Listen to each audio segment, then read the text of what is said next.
Bonsoir à chacun, que le Seigneur soit glorifié. Merci pour sa présence. Tout à l'heure, on a chanté que les montagnes s'éloignent, qu'elles soient jetées dans la mer. Alors, si vous le faites, d'accord, mais pas celles qui sont autour de Grenoble, parce qu'il y en a qui font du ski. Alors, choisissez comme il faut, celles que vous voulez précipiter ou pas. Mais j'étais content qu'on parle spécialement dans ce chant de la foi. Si tu crois. Et c'est vrai que notre progrès dans la foi, c'était évidemment un des aspects essentiels de notre progrès tout court dans notre vie spirituelle. L'apôtre Paul a félicité une église de ce qu'il progressait dans la foi et dans la charité. Il dit même chacun d'entre vous, aux Thessaloniciens. Alors, voilà, on peut se poser toujours des questions. Il faut de temps en temps faire un petit peu des bilans. Est-ce que je progresse dans la foi? Est-ce que aujourd'hui ma foi est exactement celle que j'avais au moment, j'allais dire, juste quelque temps après avoir été baptisé? Quand on est sorti du baptistère, bon, un petit peu après, on s'est séché. Mais une fois qu'on a été sec, on avait une certaine dose de foi. Est-ce que des années après, on en est toujours au même point? Ou est-ce que notre foi se développe un peu, beaucoup, à la folie, pas du tout? C'est ce que nous allons voir. Alors, ce soir, je vous invite nous allons parler d'un certain Thomas. Vous connaissez Thomas? Un petit peu, non? Ouais, il est connu, c'est le patron des incrédules. Alors, je vous invite à lire d'abord un passage au chapitre 11 dans l'évangile de Jean, chapitre 11. Et pour vous situer un tout petit peu le contexte, il s'agit d'un moment où Jésus a su que son ami Lazare avait été malade. Et Lazare, vraiment, c'était quelqu'un que Jésus aimait. Et il aimait aussi ses sœurs, Marthe et Marie, tout ça. Et Jésus, bizarrement, lorsqu'il a su que Lazare était malade et qu'on le réclamait, on se serait attendu à ce qu'il se précipite. Et puis, il a pris tout son temps, cool, il est resté à cet endroit-là, et finalement, les autres ne comprenaient pas très bien. Alors, nous lisons au chapitre 11, dans Jean, j'ai dit, verset 5. « Or, Jésus aimait Marthe et sa sœur et Lazare. Quand il eut appris que Lazare était malade, il resta encore 2 jours dans le lieu où il était, et ensuite, il dit aux disciples, « Retournons en Judée. » Les disciples lui dirent, Maître, il n'y a pas bien longtemps, les Juifs voulaient te lapider, tu es sûr que tu veux retourner là-bas, en Judée? Mais Jésus dit, mais écoutez les gars, il y a bien, dans une journée, il y a 12 heures. Si quelqu'un marche quand il fait jour, il ne peut pas trébucher, il ne peut pas tomber, parce qu'il voit la lumière, il voit clair. Mais bien sûr, si quelqu'un marche quand il fait nuit, alors il tombe parce qu'il n'a pas de lumière. Et puis après avoir dit ça, il leur dit, notre ami Lazare est en train de dormir, mais je vais y aller et je vais le réveiller. Ah bon, les disciples étaient contents, ils ont dit, alors Seigneur, s'il dort, s'il se repose, c'est qu'il va être guéri. Mais Jésus avait parlé de sa mort. Mais eux, ils avaient compris qu'il parlait de l'assoupissement du sommeil. Alors Jésus leur dit ouvertement, il leur dit, non les gars, vous ne m'avez pas compris. Lazare est mort. Mais à cause de vous, pour que vous croyiez, finalement, je suis content de ce que j'étais pas là-bas. Mais allons-y. Sur quoi Thomas, appelé Didyme, un des 12, dit aux autres disciples, allons-y, afin de mourir aussi avec lui. Et Jésus, étant arrivé, trouva que Lazare était déjà depuis 4 jours dans le sépulcre, et comme vous connaissez tous l'histoire, il l'a ressuscité. Alors, un truc qui m'intéresse là-dedans, c'est la phrase, la position de notre ami Thomas. Je dis notre ami, c'est une façon de parler, quoi. Choisissez vos amis où vous voulez. Alors, donc, Thomas a dit, allons aussi afin de mourir avec lui. Et voyez, quelque chose qui est intéressant dans la Bible, qu'il faut bien comprendre, c'est que nous avons tous une certaine approche du texte, une approche qui nous est personnelle. Et sans s'en rendre compte, quand on lit un texte biblique, quand on le lit dans notre tête, nous mettons un certain ton à la lecture. On le lit avec ce qu'on pense qui transparaissait dans des sentiments, des intentions des personnes qui l'ont dit. Mais quand on le lit souvent, dans le ton, dans la lecture normale, il n'y a pas de ton. Par exemple, si volontairement, j'y ai pas mis de ton, mais on a lu comme ça, sur quoi Thomas appelé Didyme dit aux autres disciples, allons aussi afin de mourir avec lui. C'est sûr que Thomas l'a pas dit comme ça. Il l'a dit d'une manière qui reflétait ce qu'il pensait quand il a dit ça. Et suivant le ton qu'on donne à une certaine phrase, elle peut avoir un sens complètement différent. Vous pouvez dire exactement les mêmes mots à quelqu'un et ce sera une marque d'affection, ou alors ce sera méprisant, ou alors ce sera ironique, peut-être même ce sera agressif, ce sera méchant, quelquefois avec exactement les mêmes mots. Donc, si on ne sait pas comment ça a été dit, ça peut avoir beaucoup de sens différents. Alors, qu'est-ce que Thomas voulait dire? Et comment est-ce qu'il l'a dit? Alors, je ne sais pas comment dans votre tête, quand vous le lisez, comment vous lisez cette phrase? Il y a plusieurs tons possibles. Par exemple, j'imagine que quelqu'un lit ceci, il le lit sur ce ton-là, j'imagine. Sur quoi Thomas appela Didyme, dit aux autres disciples, allons aussi afin de mourir avec lui. Vous voyez? On peut le voir comme ça. Peut-être même, je l'imagine, la main sur le cœur. Théâtral. Allons aussi et mourons avec lui. C'est bien comme ça, non? On peut le voir comme ça. Moi, je suis pas sûr que Thomas l'ait dit comme ça. Pour moi, dans ma tête, j'ai l'impression que c'est pas ça. J'ai l'impression que Thomas a dit bon, ben allons-y, et puis voilà, puis on y restera tous. C'est moins héroïque. Ça fait moins une belle image, quoi. Voyez, nous, on peut avoir une approche de notre Thomas, là. On peut avoir le sentiment que ce jour-là, il a réellement mis sa vie sur l'autel, puisqu'il dit, il accepte ici sa propre mort. Il accepte le principe de mourir avec Jésus. Qu'est-ce que vous en pensez? On va dire, alors ça c'est quand même quelqu'un c'est fantastique, c'est un des premiers, parmi les 12, c'est un des premiers qui ait accepté le principe du martyr. Maintenant, j'aimerais vous souligner quelque chose avec vous. C'est que dans la pensée des 12, la mort de Jésus, pour eux, c'était pas ce que nous pensons. Parce que nous n'en sommes pas au chapitre 11, nous avons déjà lu le chapitre 21.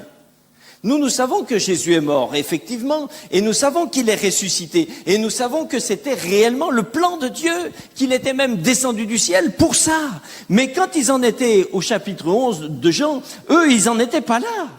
Eux, s'ils envisageaient la mort de Jésus, pour eux, dans leur conception, c'était l'échec de Jésus. Si, quand Thomas a dit qu'il pensait qu'en retournant en Judée, Jésus allait y mourir, pour lui, dans sa tête, il était en train de dire, d'une autre façon, il était en train de dire, Jésus va aller à Jérusalem, et vous verrez ce que je vous dis, ils vont finir par l'attraper, ils vont le prendre, ils vont le tuer, et puis voilà, et puis ça sera fini, il nous restera rien. Ça sera un échec, ça sera une catastrophe. Nous, on a tout fait, on s'est donné aussi avec lui, on y a cru, on a pensé à un moment que, oui, il allait réussir, mais vous verrez, ça va tout. Non, ça va mal finir. Qu'est-ce qui va nous rester, nous? On peut aussi bien mourir avec lui.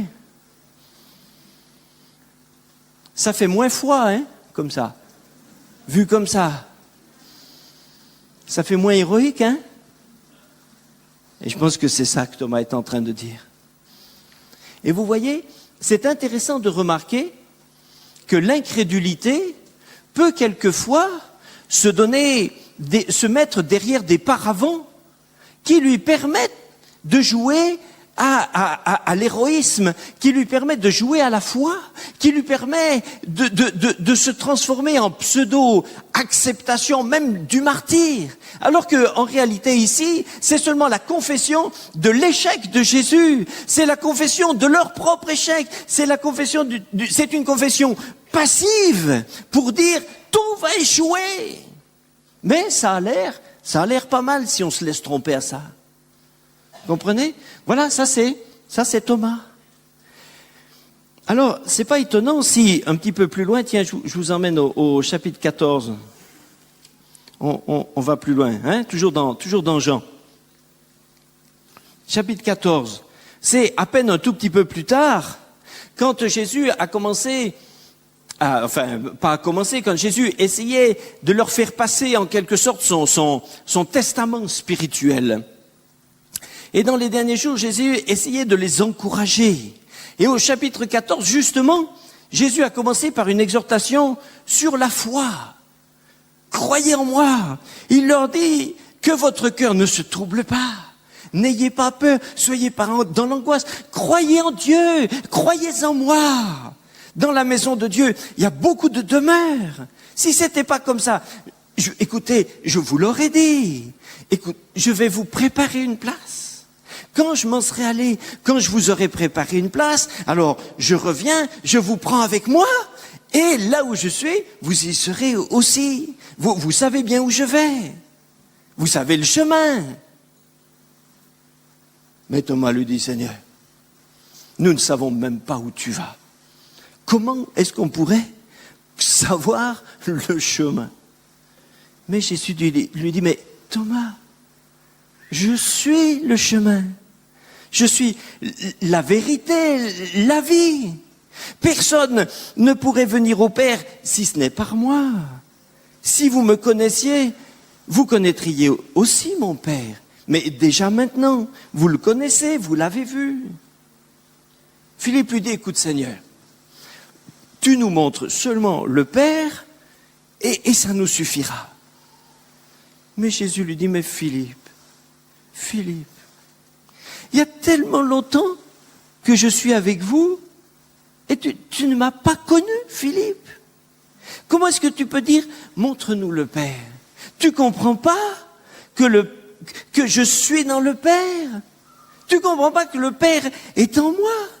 Même les paroles que je vous dis, c'est pas de moi, je les dis pas de moi-même. C'est le Père qui demeure en moi et c'est lui qui fait toutes ces œuvres.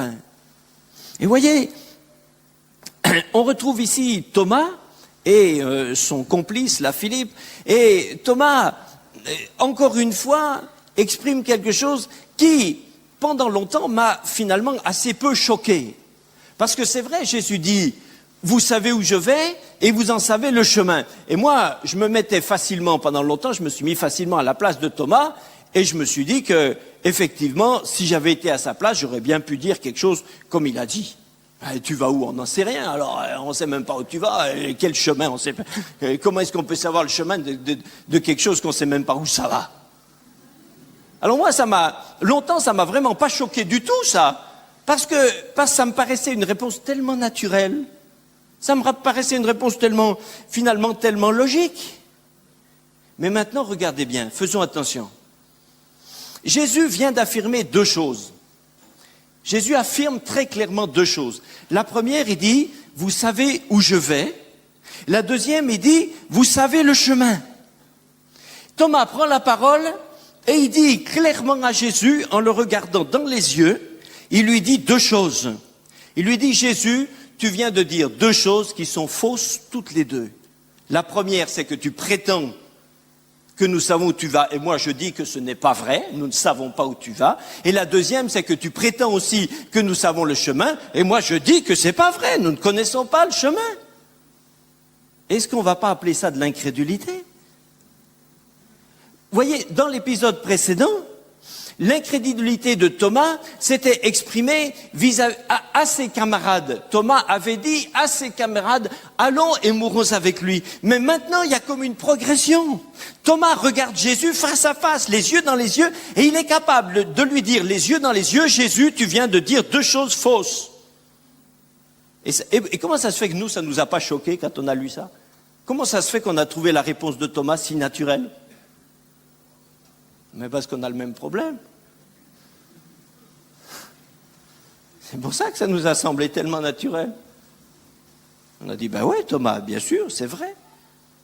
Alors, vous voyez, souvent, nous passons des sortes de... Dieu nous fait passer des fois des sortes de tests, des examens. Et souvent, quand on passe un examen, quand le Seigneur nous fait passer un examen, il ne nous prévient pas.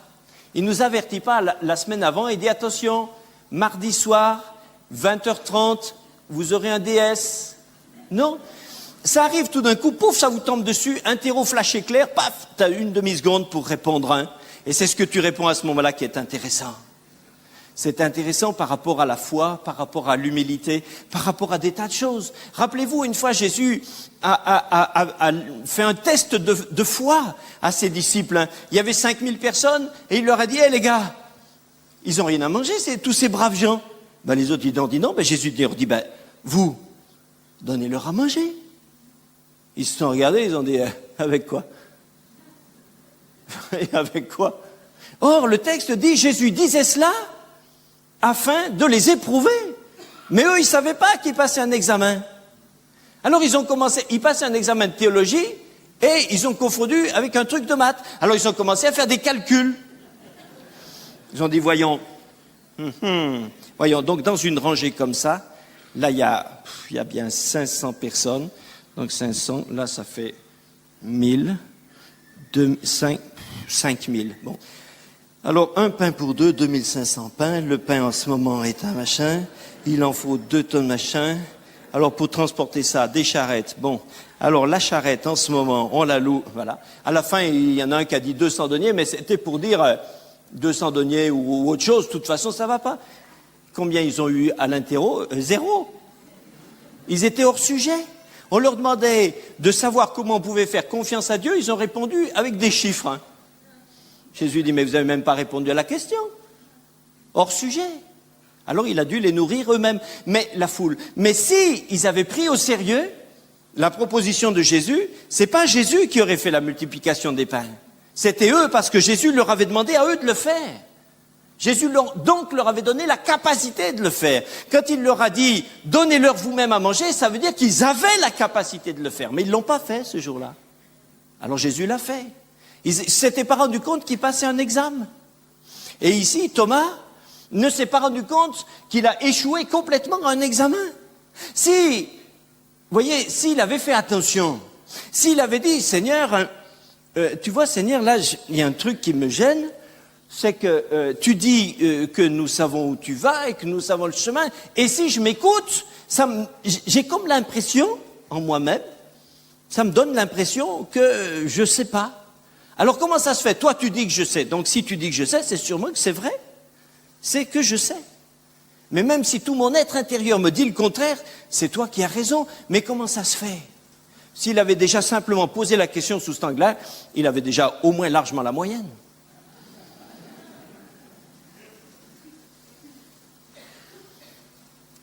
Vous voyez, l'incrédulité,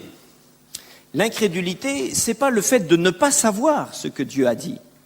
C'est le fait de le remettre en question. C'est le fait de s'y opposer. C'est le fait de le contrer. Et ça a toujours été comme ça. Dans le jardin d'Éden, c'était comme ça. Adam et Ève, le serpent s'est présenté devant Ève, et vous connaissez sa fameuse introduction. Quand il a dit, il a dit à Ève, mais est-ce que vraiment Dieu a dit que vous ne devez pas manger de cet arbre-là? Est-ce que vous pensez que Satan ne savait pas ce que Dieu avait dit? Il savait bien que Dieu l'avait dit. Il savait bien que Ève le savait. Il savait bien que Ève savait qu'il le savait aussi. Bref, tout le monde savait tout. Qu'est-ce qu'il voulait dire? Il ne voulait pas poser la question de savoir si Dieu l'avait dit ou pas. Il était en train de dire que Dieu n'avait pas le droit de dire ça. Il était en train de dire d'une façon indirecte que ce que Dieu avait dit n'était pas bon, que c'était pas juste. Alors, comme Ève a commencé à discuter sur ce terrain, de remettre en cause ce que Dieu a dit, alors ça lui a donné l'occasion de préciser sa pensée. Et il a dit à Ève, il lui a dit, écoute, je crois que tu connais pas bien Dieu. Je vais t'expliquer comment est Dieu. Le problème de Dieu, il lui a dit, c'est que Dieu est égoïste. Dieu veut rester Dieu tout seul. Voilà, il est sur son trône là, il est Dieu tout seul, et il dit, non, je serai Dieu tout seul. Voilà. Alors c'est pour ça qu'il veut vous empêcher d'être Dieu. C'est tout. Maintenant, si vous mangez de ce fruit, vous devenez Dieu aussi, voilà. C'est tout. Mais voilà, il veut son monopole de Dieu, il veut rester Dieu. Mais devenez Dieu avec lui, c'est bien, c'est bon. Et voyez, depuis cette époque, dans la chair de l'homme et de la femme, se trouve l'incrédulité. L'incrédulité, c'est une puissance. C'est pas seulement de l'absence de foi. L'incrédulité, c'est une énergie. L'incrédulité, c'est une puissance. C'est la puissance qui s'oppose à la puissance de la foi. La foi, c'est croire ce que Dieu a dit, mais non seulement croire que Dieu l'a dit, mais c'est croire que Dieu a raison de le dire, croire que Dieu a juste quand il le dit, croire que si Dieu l'a dit, c'est bon. Et l'incrédulité nous fait croire le contraire, soit remettre en cause, soit dire que ça n'a pas été dit, ou que c'est pas applicable, ou que c'est pas juste, ou que c'est pas bon, etc. Ce qui fait que nous devons nous rendre compte que nous avons tous naturellement un problème avec l'incrédulité, comme avec l'orgueil. Vous serez Dieu. Et depuis le jardin d'Éden, tout homme et toute femme a dans sa chair ces deux constituants. Ce sont les deux matériaux de base du péché. C'est l'orgueil et l'incrédulité. La chair est constituée de briques d'orgueil et d'incrédulité. Et tous les autres péchés sont la filiation de l'orgueil et de l'incrédulité. Soit de l'un, soit de l'autre, soit des deux à la fois. Mais les deux racines du péché, c'est l'orgueil et l'incrédulité. Et personne ne peut dire, mais j'ai pas de problème avec ça. Ce qu'il nous faut bien comprendre, c'est que ces deux racines sont des racines qui s'expriment quelquefois de façon extrêmement agressive, mais aussi, très souvent, de façon très sournoise. Comme l'orgueil peut quelquefois être extrêmement agressif, vous avez les moi je. Bon, même les inconvertis disent ça, c'est un orgueilleux. Tout le monde le voit. Mais vous avez des formes très diffuses. Et l'incrédulité peut aussi être extrêmement agressive contre Dieu, mais elle peut aussi se cacher derrière des paravents extrêmement sournois. Comme Thomas, ici, a l'air, dans le premier cas, il s'est caché derrière un pseudo-sacrifice de soi-même, qui n'était que de l'incrédulité cachée.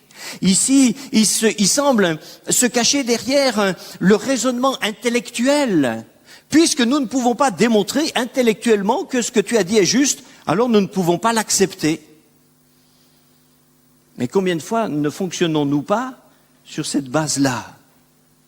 Parce que notre fonctionnement intelligent ne peut pas démontrer la parole de Dieu, alors nous la remettons en cause.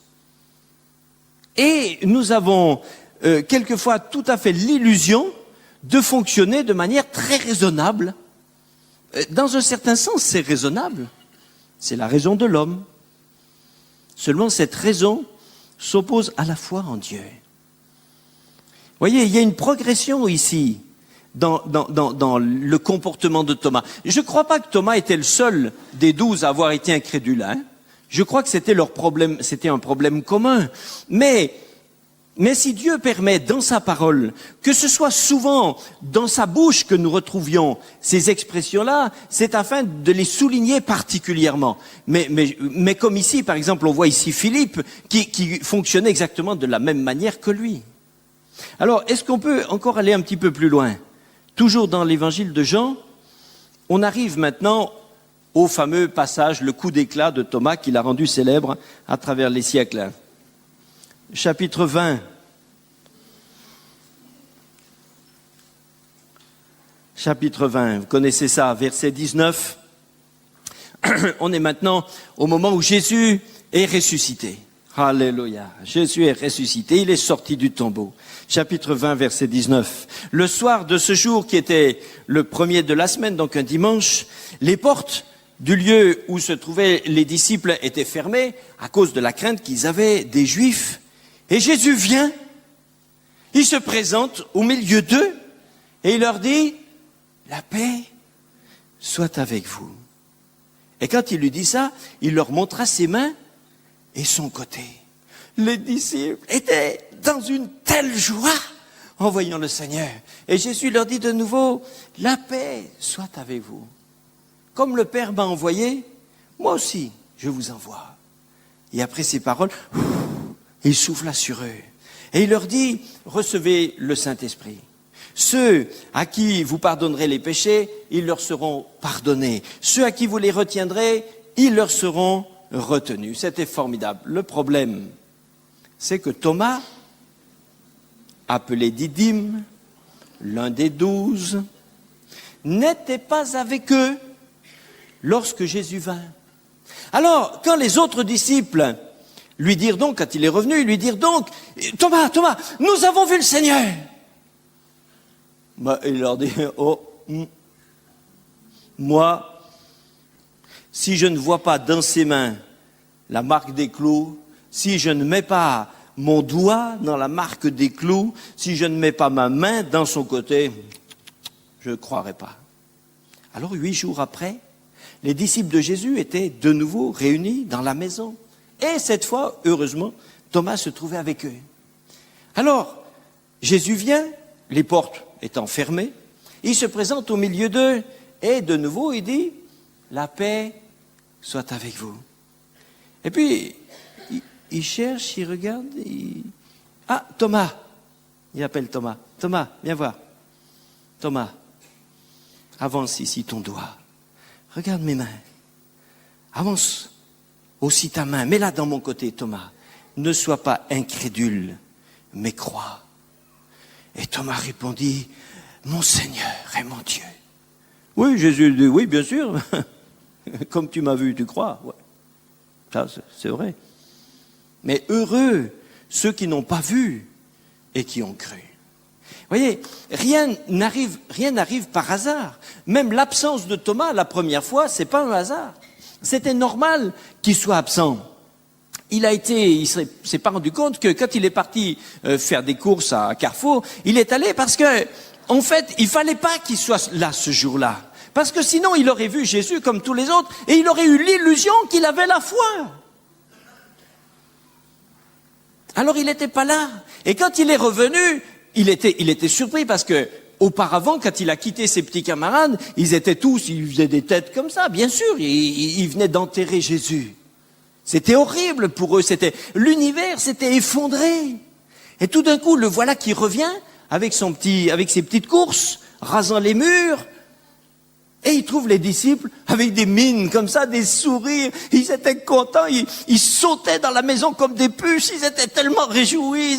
C'était super. Quand Thomas est arrivé, je lui ai dit, Thomas, t'étais pas là. Écoute Thomas, Jésus est ressuscité. Nous l'avons vu, il est venu, il a fait ça, il a dit ça, il a touché l'eau, il a fait ça, il a mangé avec nous, il était là. Ils parlaient tous en même temps. Thomas a dit, oh, hey, ça va les gars ou comment?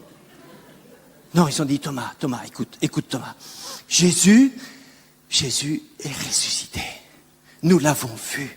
Il est venu, il est là. Thomas a dit, non, ça va pas. Je sais ce qui vous est arrivé. J'ai vu ça en psycho. J'ai vu ça. Ça s'appelle du délire collectif. Il y en a un qui en voulait tellement. Voyez, je vais vous expliquer comment ça se passe. Il en avait tellement envie de le voir qu'il a cru voir passer une ombre. Il a dit, oh là, oui. Et vous derrière, vous avez tous emboîté le pas. Et à la fin, vous êtes rentrés dans ce truc-là. Mais vous êtes fait berner. Jésus n'est pas ressuscité. Personne ne ressuscite. Moi, il faudrait vraiment que je le voie. Et même pas seulement que je le voie, il faudrait que je le touche même. Les autres lui ont dit, Thomas, tu nous connais, on plaisanterait pas avec ça. Thomas, on est des adultes, on n'est pas des farfelus. On n'a pas à fumer un pétard. Thomas, tu sais que si on te le dit, c'est que c'est vrai. Et Thomas s'en est tenu à son refus de la vérité. Vous voyez, c'est pas qu'il savait pas, c'est qu'il s'opposait à la vérité. Alors il a passé une semaine, la semaine la plus épouvantable de toute sa vie. Parce que maintenant, pendant toute la semaine, quand les autres disciples priaient ou chantaient, ils avaient changé de recueil de chants. Maintenant, ils chantaient des chants de joie, ils chantaient des chants de victoire. Quand ils priaient, il y en a qui disaient, prions, oui, prions mes frères, alléluia! Et lui, il était dans son coin, avec son recueil de complaintes. Il restait tout seul, personne ne pouvait s'associer à lui. C'était maintenant, il était tout seul. Personne ne pouvait prier avec Thomas. D'abord, Thomas, il priait pas. Il chantait des chants funèbres, peut-être, je sais pas, mais il était tout seul. Et il a fallu qu'il macère comme ça dans ce jus pendant une semaine. Jusqu'à que la semaine suivante, heureusement, il n'est pas allé aux courses à la même heure, et Jésus est venu à ce moment-là. Et tout d'un coup, quand Jésus était là, alors, moi je crois que à la fois, Thomas devait être tellement content que Jésus soit ressuscité. Et puis en même temps, il devait avoir tellement honte de ce qu'il avait dit la semaine d'avant, honte de son attitude. Moi, je crois qu'il ne s'est pas précipité. Je le vois très bien derrière le groupe, caché derrière. Et Jésus a dit, Thomas, où est Thomas? Thomas, Thomas, viens voir. Ah, Thomas est venu. Et maintenant, Thomas croyait. Est-ce à dire que Thomas maintenant avait la foi? Ça, c'est une question. Thomas croyait ce que ses yeux voyaient. Mais la foi ne vient pas de ce que vos yeux voient. Thomas maintenant avait une connaissance. Mais Jésus n'a pas dit, c'est formidable maintenant là où tu en es, Thomas. Jésus a dit, ceux qui sont heureux, c'est ceux qui croient sans avoir vu. Donc ça ne concernait toujours pas Thomas. Parce que lui, il était en train de croire parce qu'il voyait. Il n'était toujours pas concerné, là, par la foi. Vous allez me dire, oui, mais maintenant il savait. Oui, il savait. Mais s'il ne fonctionne toujours pas par la foi, dès que demain il ne verra plus, il sera toujours dans l'incrédulité. Quand nous fonctionnons par la vue, quand nous fonctionnons en fonction de ce que nous ressentons, de ce que nous vibrons, de ce que, voilà, toutes ces choses-là, eh bien, dès qu'on ressent plus, dès qu'on voit plus, dès qu'on touche plus, dès qu'on vibre plus, dès qu'on n'a plus des sensations, eh bien, on est de nouveau au triple zéro. Et Jésus dit, heureux ceux qui auront cru sans avoir vu, c'est-à-dire, c'est pas la condamnation de l'œil, mais c'est pour dire que nous, enfants de Dieu spirituels, c'est par l'esprit que nous fonctionnons. C'est par l'esprit. Donc il nous faut une démonstration intérieure pour croire qu'ils ne viennent pas de nos sens. Bien sûr, Dieu se sert aussi de nos sens, mais nos sens ne seront qu'un véhicule. Ça nous fera jamais l'économie de croire avec le cœur, même si nos yeux voient. Alors maintenant, Thomas reste devant la nécessité de développer sa foi. Parce que demain, il ne verra plus Jésus.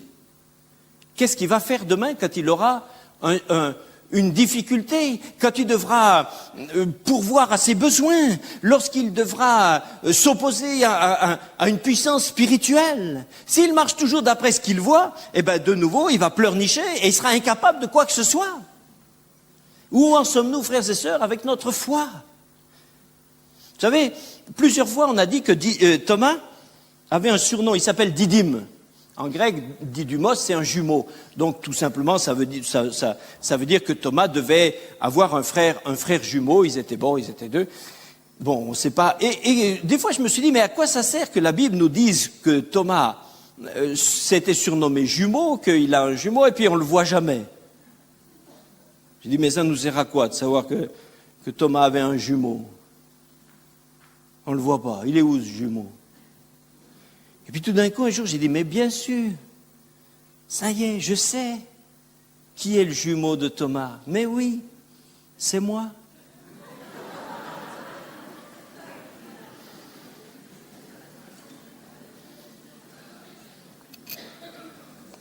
C'est pour ça que la Bible nous dit que Thomas avait un jumeau.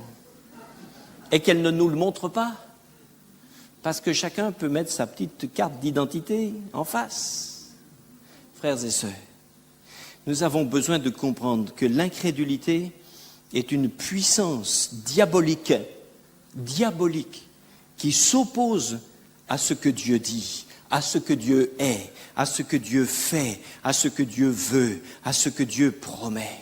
Et ça peut se réaliser des fois de façon très bizarre. Par exemple, vous avez quelqu'un, même un chrétien, je veux dire. Imaginez, vous avez des gens qui sont des travailleurs de force. Ils aiment leur travail. Et vous avez des gens comme ça qui bossent, ils se donnent à leur boulot. Alors bien sûr, ils gagnent plus d'argent, mais ils travaillent. Et quand tu leur dis, mais pourquoi tu bosses tant? Ils disent, ah, moi, je sais pas, moi, j'aime mon boulot. Pourquoi tu aimes tellement ton travail? Et vous savez, des fois, c'est parce que dans le cœur de cette personne, il y a eu depuis toujours, peut-être depuis tout petit, il y a eu un moment où il a eu peur de manquer.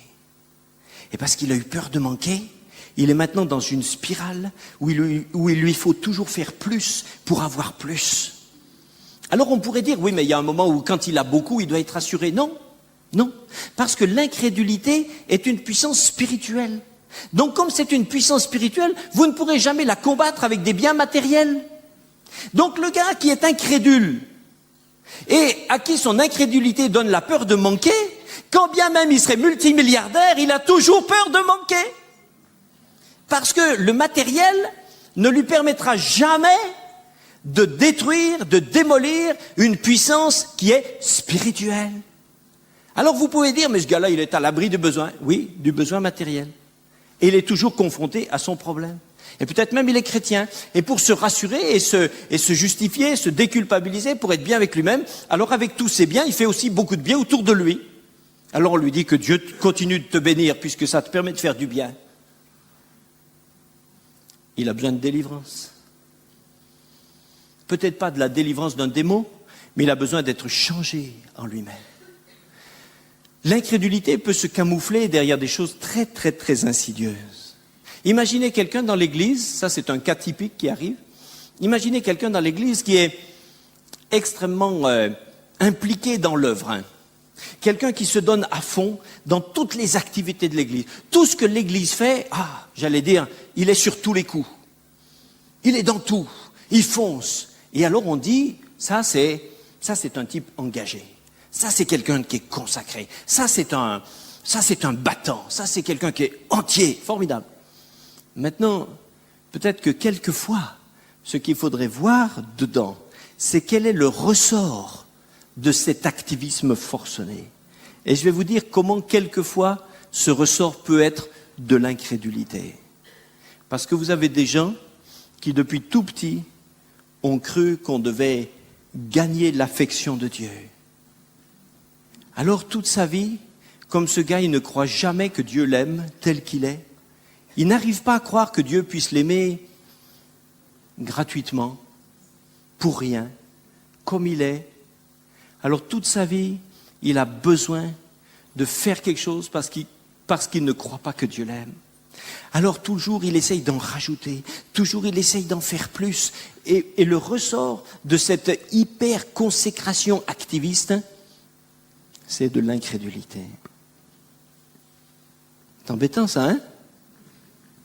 Vous voyez, des fois j'ai un peu peur de donner cet exemple, parce que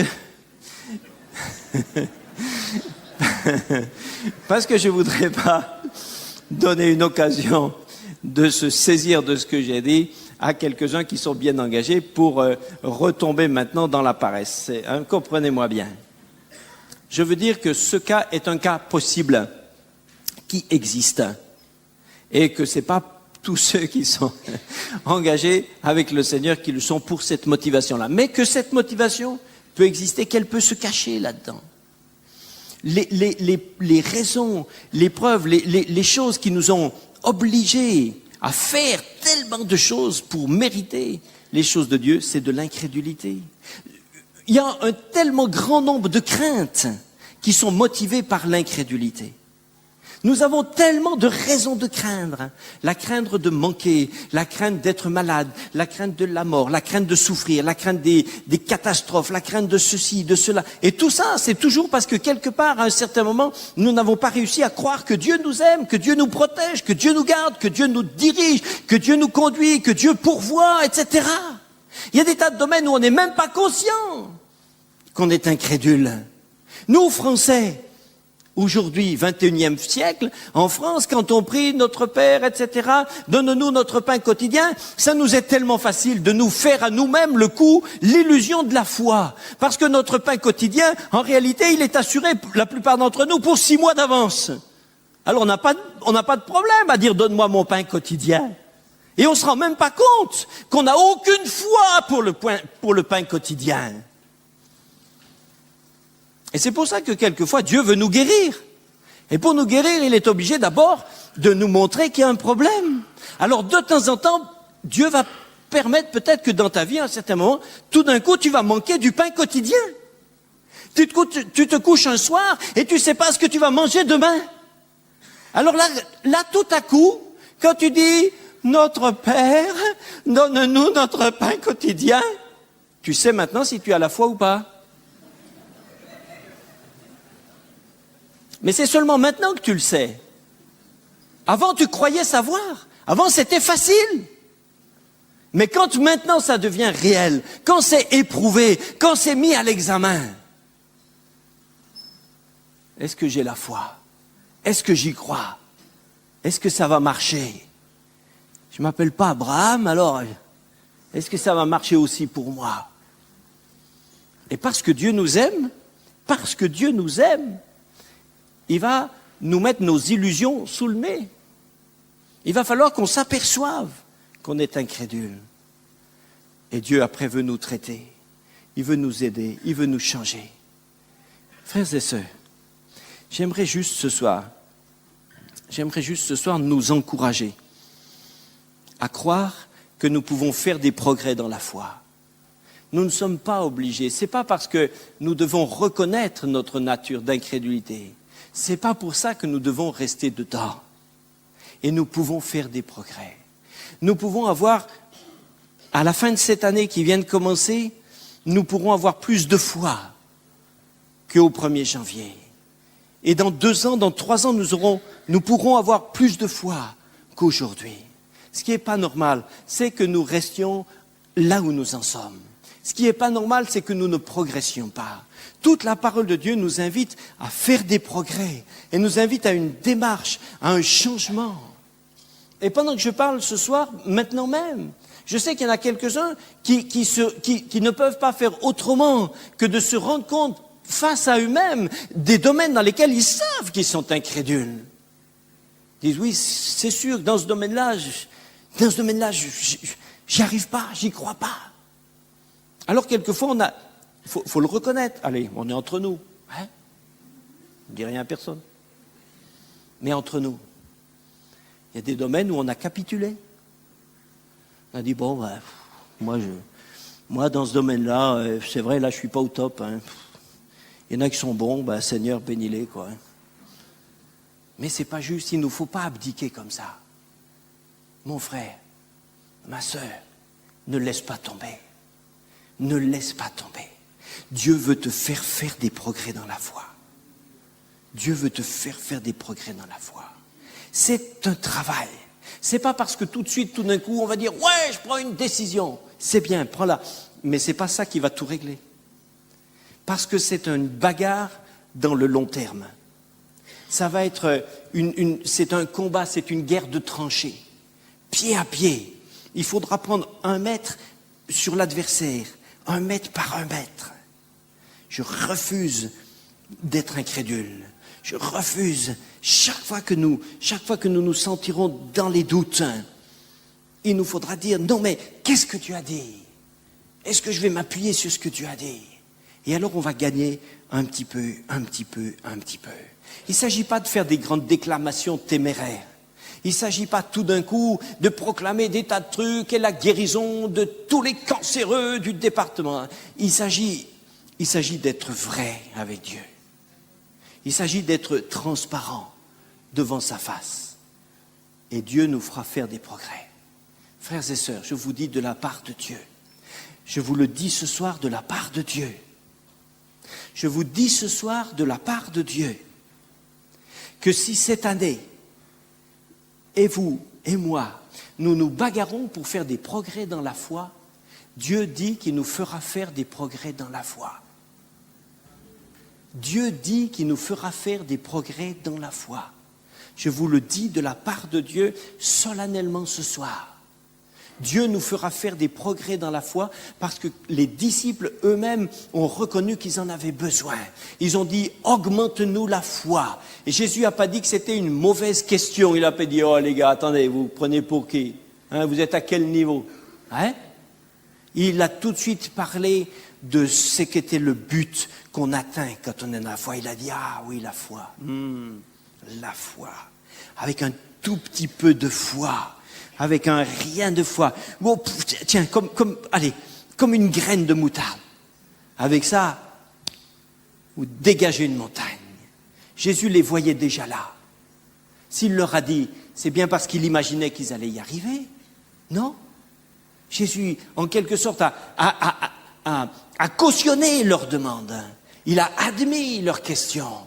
Il a dit par là que c'était une bonne demande et qu'elle avait une issue, que c'était pas bête d'avoir demandé une chose comme ça. Et dit oui, les gars, vous avez raison, vous ferez des progrès dans la foi. Le but ultime de la foi, mais c'est qu'elle n'a pas de limite. Vous verrez, vous dites à cette montagne, allez, dégage, elle dégage. Frères et sœurs, alors on va commencer peut-être pas par des grosses montagnes, on va commencer par des petites. Mais on va commencer le travail quand même. On va commencer par niveler les petites montagnes dans nos cœurs, dans nos raisonnements, dans nos pensées. Le Seigneur a dit, mais moi je ne ressens pas. Eh bien, tu t'en fous de ce que tu ne ressens pas. Ce qui compte, c'est ce que Dieu a dit. Ok ? Nous ne savons pas le chemin. Oui, mais Dieu a dit que tu sais, donc c'est que tu sais. Donc tu dis, je sais. Voilà. Oh, quelqu'un va dire, oh, mais ça c'est peut-être pas très... Est-ce que c'est bien raisonnable ? Ben, ça ne l'est pas. Voilà, laisse tomber. Mais ce que Dieu a dit... Frères et sœurs, ce que Dieu a dit, c'est qu'on peut avoir confiance en Dieu. C'est qu'on peut avoir confiance en Dieu. Tu peux faire des progrès dans la foi. C'est pas une bonne nouvelle, ça? Seulement ça va coûter. Seulement ça va être dur. Seulement il va falloir se bagarrer. Il va falloir payer. Il va falloir ramer. Il va falloir se battre contre soi-même. Peut-être contre les autres aussi. Ils vont dire, oh, laisse tomber. Tu laisses pas tomber. Et si ça chauffe, tu dis plus rien. C'est pas la peine qu'ils te découragent. Mais toi, tu te fondes sur le Seigneur. Amen? Allez, on va prier. Fermez vos yeux. Seigneur Dieu, ô Seigneur notre grand Dieu, le seul Dieu de tout l'univers, le Dieu à qui rien n'est impossible, le Dieu de toute grâce, de toute compassion, de toute puissance, le Dieu de la foi. C'est vers toi que nous nous tournons. Nous avons besoin de foi. Seigneur, tu vois, nous pouvons dire, Seigneur, je crois, mais viens au secours de mon incrédulité. Seigneur, nous voulons un tout petit peu de foi pour qu'elle se multiplie, pour qu'elle grandisse. Je voudrais, Seigneur, ce soir te prier spécialement pour ceux parmi nous, dans cette salle, qui se savent vraiment en but à des puissances d'incrédulité. Et maintenant, au nom de Jésus-Christ, mon esprit et votre esprit assemblés pour ça, maintenant, nous ordonnons à ces puissances d'incrédulité, de contradiction de la parole de Dieu. Maintenant, au nom de Jésus, nous vous ordonnons de quitter les pensées. Je vous ordonne de quitter les cerveaux. Je vous ordonne de quitter les raisonnements. Je vous ordonne de quitter les corps. Je vous ordonne de quitter les vies. Je vous ordonne de quitter les relations de toutes les personnes qui sont esclaves de ça. Au nom de Jésus, puissance d'incrédulité, je vous ordonne, vous quittez maintenant. Vous quittez maintenant au nom de Jésus. Alléluia. Seigneur, merci pour la foi que tu as mis dans cette église. Merci Seigneur. Seigneur, c'est un grand réconfort pour nous. C'est un grand réconfort pour moi. de savoir que tu as mis cette foi-là dans cette église, dans cette assemblée ici. Et vraiment, Seigneur, vraiment, je te remercie pour l'encouragement que c'est, non seulement pour moi, mais je le sais, pour des tas et des tas de tes enfants. Mais ce que je te demande, c'est que cette foi ne défaille pas. Ce que je te demande, c'est que cette puissance de foi continue de grandir encore. Seigneur, je te prie, Seigneur, je te prie encore que ce que nous avons vu ici puisse grandir encore, être multiplié. Au nom de Jésus, au nom de Jésus, je bénis cette assemblée, au nom de Jésus. Soyez bénis maintenant au nom de Jésus. Que les pasteurs, que le papa, que les pasteurs, que les anciens soient bénis maintenant au nom de Jésus. Que la puissance de la foi puisse encore être multipliée dans ce lieu. Que ce soit un étonnement, une stupéfaction pour le corps de Christ en France et pour notre pays. Merci Seigneur Dieu. Amen.